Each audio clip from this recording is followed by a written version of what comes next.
Hello, my name is Claudia Sahm, and I am the founder of Sahm Consulting and a former Federal Reserve economist, as well as a former White House economist. Today, I want to share with you both my research and policy advice in this moment. We are living through a period of high inflation, so there are some signs of relief on the horizon, and there is a looming global recession, a possible recession in the United States. As a reminder, all of this goes back. COVID and Putin are the root of all evil, and yet we are where we are. And for almost a year now, there have been individuals saying that we will have a recession within 12 to 18 months. Well, it is 12 months later, and they're still saying 12 to 18 months. This is a threat. This is a threat to people's lives and livelihoods. And instead of trying to figure out what day the recession arrives, and it may already have in some other countries outside the United States, let's think about what policymakers should do when it arrives, if it arrives. And someday we will have a recession, and we may be in a situation like today where there's high inflation and a recession. The proposal that I am putting forward in a time like this, in any recession, is to get money to people, to families, get the money out broadly. There are absolutely other policies like enhanced unemployment benefits for people who lose their job and all of their income. There are measures to help small businesses get through what is a time with few customers and lots of bills still. And there are ways to support communities. These are all great. I've worked on a lot of these policies. They are important. Targeted policies are important in a recession. And yet, a recession, by definition, hits across the board. It is a broad hardship. It is a broad weakening of the economy. And so, to meet that challenge, we should broadly support families. Today, I'm going to share with you lessons from past efforts to help families in recession, and also research that explains why this is so effective. And then I'll close the talk with, how do we do this in a recession where inflation is low? How do we do this in a time where a recession comes with high inflation? The motivation for this talk is, we know that in every recession since 2001, the federal government in the United States has sent out money to households. We are all Keynesians in a foxhole. When the recession comes, money will go out.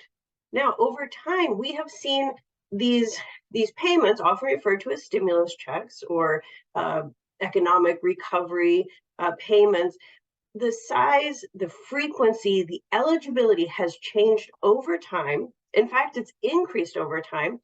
We have a lot of research. We have a lot of experience looking back on that. We can draw those lessons and then do the payments, target them tailor them to the moment.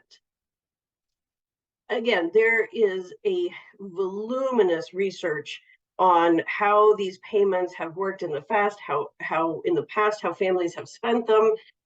I have contributed to this research since 2008, and many others using many different methods. And that's where good policy advice comes from. You don't bring in one research team, you don't bring in one study, particularly if it disagrees with all the other research that's out there. You want to look for teams of people doing it different ways and go find the core of their results. I'm going to share some of those with you. Well, one thing that's very important that we've learned is that getting money to people, it has two aspects to it. One is relief. Focus on the people. You get money to them. They can pay the bills. They can pay off debt. They can put some aside. And there is an aspect of macroeconomic stabilization, where we want to get the economy out of the recession. We want to make the recession as least bad as it is, and we want the recovery to be as fast as possible. So when you think big picture, sending out hundreds of billions of dollars, which you do when you send it out to millions and millions of people, that is the macro stabilization. There are two aspects to this: relief and stimulus. And we can design programs to emphasize one or the other. And we can absolutely design payments to people where we emphasize the relief aspect of it, minimize the stimulus aspect, which will minimize the inflationary effects. So you get the relief without the extra hardship. To make a very clear point that income support has looked really different over time, what I'm showing you here are the policies that were put in place during the Great Recession, and then the policies that were put in place during the COVID crisis. What you can see here is in 2008, those checks went out. That was a lot of money that went out all at one time. This was a very aggressive effort. It was much bigger than the effort in the 2001 recession. These were sent out in the spring of 2008 when Bush was president. Then when Obama came into office as president in 2009, they passed the American Recovery and Reinvestment Act. And the signature piece of it that went broadly out to families is called the Making Work Pay Tax Credit. And what it did is there was just a flat amount in every paycheck that you normally would have paid in taxes, but you got it back, and it went straight into your paycheck. Now it went into every single paycheck, so it was spread out over time. If you look at the Making Work Pay Tax Credit, which was in effect in 2009 and 2010, if you stand those little bars up on their head, it's basically the same amount of aggregate dollars as in 2008. It was just spread out over time. Now notice this spread out over time was happening when the unemployment rate was peaking in the United States at levels that at the time we thought were unthinkable. 2020 showed that it can be even worse. And then the unemployment rate was still high. So after the Making Work Pay Tax Credit expired, then there was a payroll tax cut that was put in place for 2 years. That, instead of being just a dollar amount that went in, you got back in your paychecks, it was a proportional. Payroll taxes are a percent of your payroll, with some details mixed in. And so, but that was in effect for 2 years. That also got roughly the same amount of money out in aggregate. I mean, each of these, you're getting it to different families, but in aggregate. So that was relief, but it was very different in its design. Now, fast forward to 2020, and I mean, the first thing you notice is the CARES Act checks were massive. I mean, we're really much, much larger than the 2008 checks. And they went out right as the bottom was falling out. And the speed at which they went out was amazing. And then there was a follow-up. There were the $600 checks that were sent out towards the end of in 2020. And then in early 2021, part of the rescue plan, there were $1,400 checks sent out. This is the most controversial part of the rescue plan, I would argue. And this is big money. If you see how much money went out, a family of 4 within a year of the COVID crisis received $11,400 in stimulus checks. That is almost 20% of median family income. It is 25% of Black family median income. This was huge. And the other aspect, I don't think is talked enough about, over time, the eligibility of these programs really expanded. I mean, that's part of the reason the dollar amount expanded too. You give money to more people, well, it adds up. What you can see here is in 2001, the only people who got any money in checks, there were checks that went out, it was taxpayers, because it was a kind of an advance on a quote unquote permanent tax cut. So you had tax filers. Now, when we got to 2008, the checks went out. They went out to tax filers. They also went out to children. So tax filers is the dark blue bar, children are the orange bar. And money went out to non-filers. In particular, it went out to people receiving Social Security benefits, railroad retirement benefits. Now, those individuals had to file a special tax return. They didn't really have to technically, but it was a decision by the U.S. Treasury then that they would need to, the Secretary of the Treasury, Hank Paulson, made that decision, but there was money that went out. That's really important. And then when we get to 2020, the eligibility expanded once again, in that adult non-filers, they got the same amount, they got it at the same time, and this time they didn't have to file a tax return because, as was the case in 2008, the U.S. Treasury can share and does share information with the Social Security Administration. The Social Security Administration sends checks to beneficiaries every month. So like their payment information was almost the easiest for the federal government to use. So they got the checks, they got the full thing. And it was very easy. They didn't have to do anything special to get those checks. When we got to the December of 2020, and this was true of the March of 2021, these also went out the full amount in both cases, which add up to $2,000 a piece. They went also to adult dependents. So say you have a kid in college, so is older than a child, right, over age 17. They, in the earlier rounds, their parents claim them on their taxes, but they're an adult dependent. In the past, adult dependents have not received checks. In the last two rounds of the checks, they got the full check. Okay, so we are getting to the place, by the time the rescue plan goes out, basically every woman, man, and child in this country got the check, the whole thing. You do have to be a citizen of the United States. There were people who were not covered, and frankly, the administration of some of this was difficult. If you live in a homeless shelter, if you are in other circumstances where you're just hard to find, well, there were efforts and there were ways for those individuals to get their checks, but they really had to initiate. They had to go to a website. They had to find someone to help them file. So there were people that fell through the cracks, but the effort, the intention was to get this money out to everyone, right? I mean, this is why these were big dollars, but they helped everybody. Everyone except for people with incomes in the top 20%, right? These went broadly out to households, but in all these cases, there have been income limits. They've generally been about this level of the bottom 80% of households by income get the check. So it is very broad-based, but it's not literally everyone. It's, there is a income threshold. So what do we learn from these lots of different policy designs? We learned that people spend a lot out of these payments, and they do it really fast. This is not what economic theory would suggest. If you get money, it's a one-off. You ought to take it, spread it out over your life. Not go out and buy a big TV with it. But in fact, and this is the case in a lot of other circumstances, Americans tend to spend the money they get. Often that's because they need to, right? The cost of living is always high for some families. And in other cases, that big TV is kind of nice.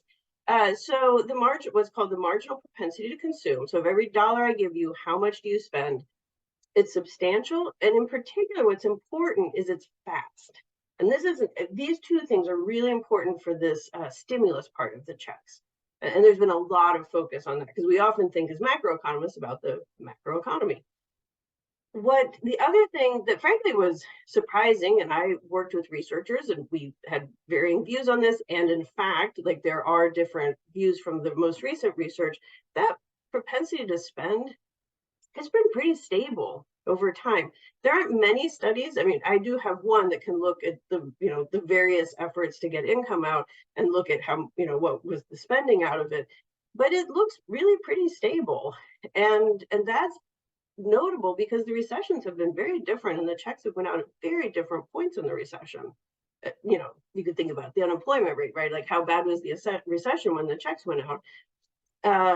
And of course, the larger the program, the bigger the macro effects. And, we talked about eligibility. The larger the program, the more relief it is too. So one thing that comes out pretty clearly in the research is who are the households doing the big spending? They're often ones that have what we call low liquidity. So they just don't have a lot of money in the bank. Like when something bad happens, they can't go easily cover that expense. So that means that they probably had some spending they needed to do, like go to the doctor, get, some extra clothes for the kids. They probably had things they needed to spend on, but couldn't. And so now you give them money, well, they can go get that stuff. So they tend to be the households that spend quickly, when we think about targeting, because maybe like you don't want it so broad, and maybe like as the recovery goes on, you want to target it more. The research, it doesn't show that low levels of income or low levels of wealth, they're really not the best predictors. I mean, it's not bad. And like practically speaking, the levels of income is the only one we can target on. The government does not know, the US government does not know what is in your bank account or your 401k or your house, the equity in your house, right? So if we do know income, we could target it, but we shouldn't pretend that that's going to really get this macro effect. And frankly, it may not get the relief effect. And income changes a lot in recessions for some people. So income's not the best targeting, but we can use it when we need to. You can think about equity issues. And finally, one thing that we've learned from this research, and this was in particular research that I did with Matthew Shapiro and Joel Slemrod at the University of Michigan, is we could compare the one-time payments in 2008 to the making work pay, the payroll tax cut. And what we find is that when you put the spending out in dribs and drabs, people have a tendency to spend less of it. And even if they did spend the same amount, I mean, our research shows that they spend less dollar for dollar, but even if they spend the same amount, you're putting the money out in dribs and drabs. There's a big difference if you send out $300 billion all at once. People spend it, they spend it fast, versus, I send out 20 billion, 20, if you do it slowly, well, even if they spend it, you're not putting a lot more spending, I mean, relatively speaking, right? They still are, notable in the income the government's sending out. So that's, as you will note, the small repeated payments, they're going to give households relief. They're going to give it in a very like steady, guaranteed way. They're not going to have the same stimulus effect on the macro economy. So you can see where this is going with in terms of a moment like now where we have high inflation. We don't need a big pop of demand right now. People do need help, and they're going to need it for a while. As I said before, there is many research, many different designs. These are high quality studies. Most of them, especially from the earlier episodes, peer reviewed, published. And there's been a lot of data and research in the most recent round, but obviously the ink is not dry yet, so to speak, on the world. This is really encouraging. This is exactly what you want when you're designing policy. You want a whole host of experts. You want a whole host of studies. We have learned a lot. And that means we are at a moment when you're not in the recession, when you're not in the crisis, that is the time to design the policy, because you can think when the world is on fire, you are going to grab off the shelf the last thing you did, the last thing the United States, the last thing many countries did was send out a big check. Again, we have high inflation. Do not send out a big check. Send out money, spread it out. Right. And the research tells us to do this. And now is the moment to be like, hey, we can, send out the money. Let's do it a little different this time. In the fire, this will not happen. That's just the way policy works. When you ask people, what do you do with the money? And this is specifically drawing on the research that I mentioned before that I've done since 2008 with the surveys of consumers at the University of Michigan. Shapiro and Slemrod, their research program started well before I even showed up in grad school. So this is a longstanding approach. The questions were pioneered by Shapiro and Slemrod, and they have been consistently applied. I mean, you do some little tweaks around the edges, to kind of set up. We always explain to the households what the policy is, but the core wording of it is like the same. And that is so important for comparisons over time. The other piece of our question that's unusual to the other research is in one study, we can look at the spending, the debt repayment, and the saving. And there are some other data sets, particularly you could think about the big data from the JP Morgan Chase Institute, where they see much more of they see the spending, the money coming in, the money going out. But even there, putting all the pieces together in the way we do would be really difficult. And frankly, when you're thinking about relief or just where the money is going and when we'll see it back in the economy, debt repayment and saving is a big deal. So here's our question. This was the one that was run in the CARES Act. We did it in the summer after the checks went out, so soon thereafter. And as I said before, we give them some background, what's the amount, who's eligible, and then we say we want to understand how the rebate will change the decisions you would have made without the additional money. So we're kind of doing that thing we call the counterfactual. Like we're asking people to imagine the world without the checks, and then we're in the world with checks, so what'd you do different? This next piece is the core part of every single time we have run this this kind of, look at the stimulus policies. So we say, thinking about your family's financial situation this year, will the rebate lead you to mostly to increase spending, mostly to increase saving, or mostly to pay off debt? So we give them these three options. We're just asking households, what did you do? Really simple, really straightforward. This is not the method that is generally used in other studies. This question has been put on the consumer expenditure survey that is kind of considered the gold standard, particularly in the 2008 episode. And these correlate a lot with just looking at what households spent. So we're asking what you do. You can also, with the rebate specifically, you can also just look at their spending patterns around the time they got the check and right after. So what do we find? Again, what I'm showing you here, the top are the $1,400 checks, the middle are the CARES Act checks, and then I'm showing you the results from the 2008 checks. Again, these all have very similar methods. You can see the increased spending. Those are pretty comparable over time. I mean, they're a little different, but I mean, basically you're spending, they're saying they mostly spent about 20-ish% of it. Remember that, just because you mostly spend, I mean, you did some savings, and people that said mostly save probably spend some. So this isn't exactly the MPC, but it gives you a flavor of, people are spending. Now, the most common thing people have done is pay down debt. And, paying down debt can be like the gift that keeps on giving, because if you have a lot of debt, you're going to have interest payments over time. And it's also a sign that in many cases, you're kind of living on the edge. So actually, that's really encouraging. And during 2020, there were reports of many payday lenders closing offices. That certainly was one of the ones close to my house. And that was happy. I was glad to see that. Okay, but it also makes the point that different families do different stuff, right? Because I am a big proponent of getting money to people because those families know best what they need for their family. And I, sitting in Washington, D.C., don't feel like I know exactly what they need. So I think it's encouraging. That really backs it up that people they use it in different ways. And that's good.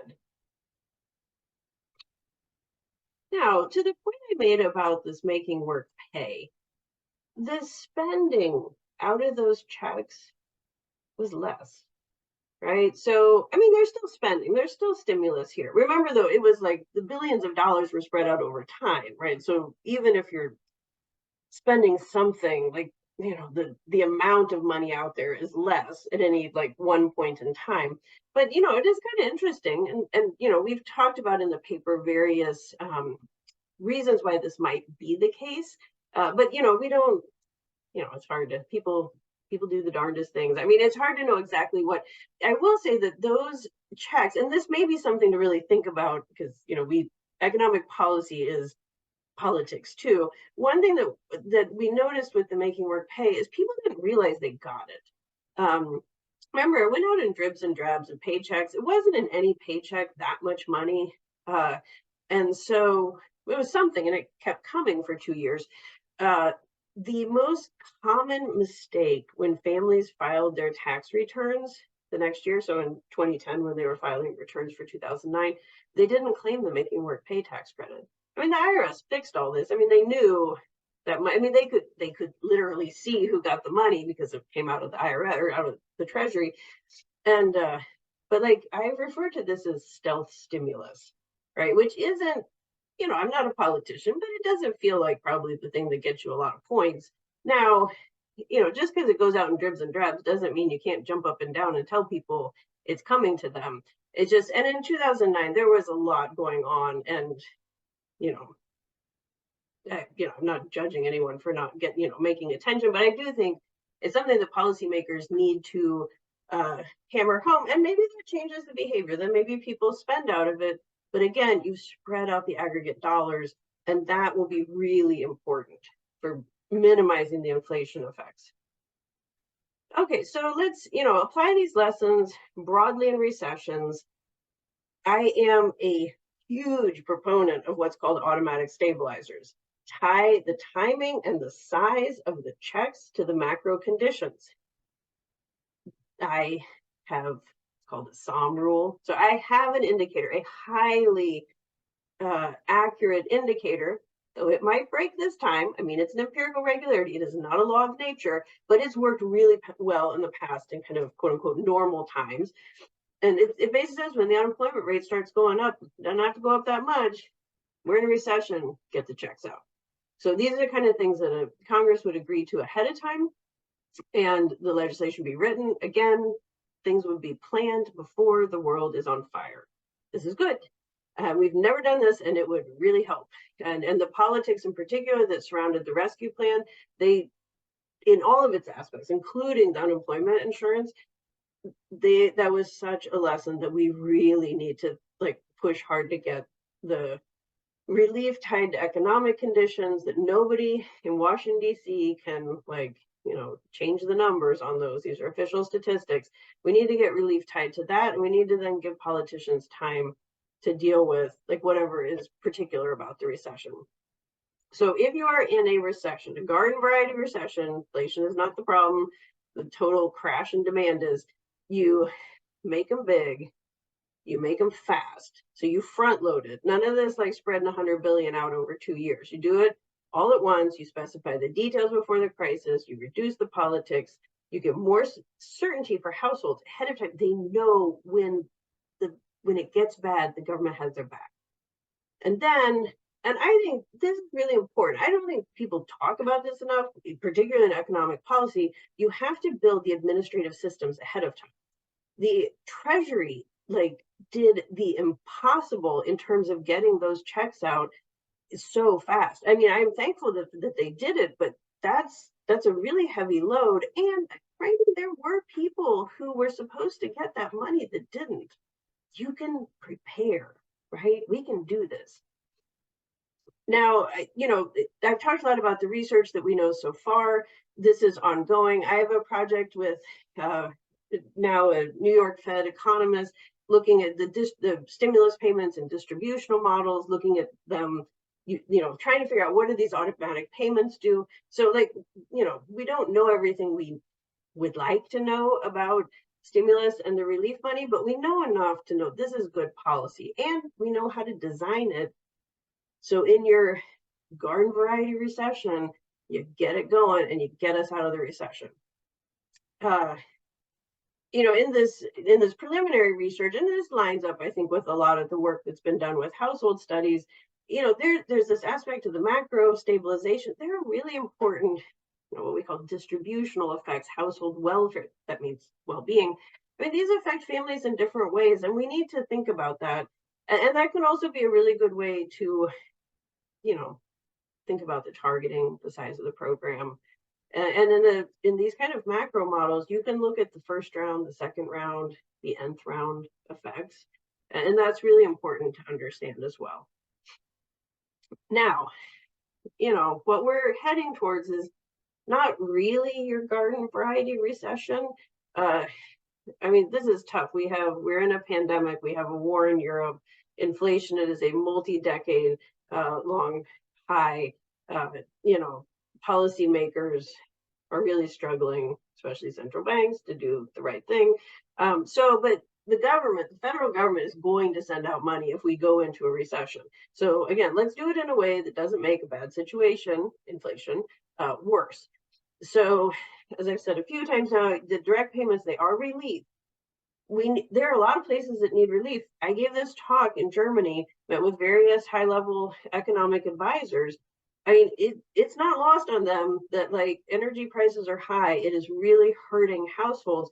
They've done measures to give some relief to the households who use natural gas to heat their homes. But even if you're not heating your home with natural gas, you might be losing some hours at work. The inflation isn't just what you pay on your heating bill, right? It shows up in a lot of the ways that we um, buy stuff. So there's a real case in Europe right now to do relief. There have been some programs by states in the country. What I advise very strongly is when you do this relief now, it needs to be in smaller monthly payments. There's a very legitimate case right now for doing more income targeting. I'd still make it as broad-based as you can, but I think moving the threshold from 80% of income to 60% of income could make a lot of sense, because the more money you send out all at once, like the total dollars, the more it's going to stimulate spending. And again, we want relief. We don't want stimulus. Like, we don't really need that now, particularly in the United States. We're in a good place with the labor market. Spending is still strong. We got to get the inflation under control. But if we were to go into a recession, there will be hardship. If people lose their jobs, there will be hardship. And you don't even necessarily have to lose your job to, have a hard time in a recession. It's also important to remember that with these checks, a very common use of them is debt reduction. And we've seen that in some cases, particularly among marginalized groups. Again, they're the ones who'll be carrying high interest rate debt. So if you don't spend it, it is not inflationary. Now, I mean, I'll get into arguments with other economists and fine tuning. And yes, it will push up inflation. There will be pressure because there will be spending. But come on, let's get real here. What the goal is to minimize the inflationary effect and maximize the relief. And that is absolutely possible. And it is absolutely necessary. You can't walk away from people, right? Inflation is not the only problem that we have right now. So thank you again. I'm so happy that you took the time to listen to me talk about the way we get money to people, the way we can design it in recessions. And I think, if we think a recession is coming, now is the moment to prepare so that it doesn't hurt people the way it could.